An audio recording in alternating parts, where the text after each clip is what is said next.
This protocol can be used to build an affordable and enhanced flight mill using makerspace technology, such as laser cutters and 3D printers. Laser cutters and 3D printers can handle intricate designs, so you can easily customize and reproduce your flight mill to fit your experimental requirements.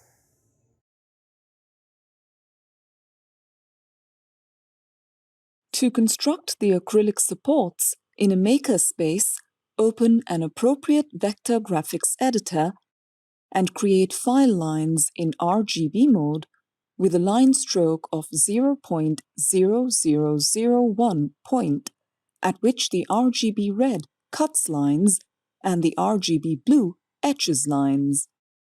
As a precaution, design the curve key as illustrated.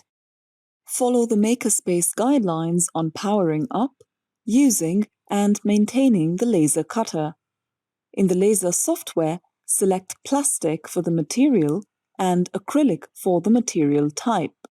For extra precision, use a caliper to measure the material thickness and enter its thickness into the material thickness field.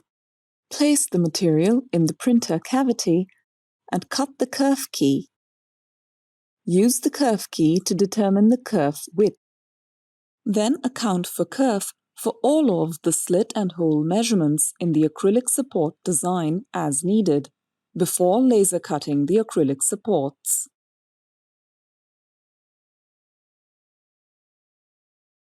For 3D printing of the plastic supports, click 3D Designs and Create to create a new design.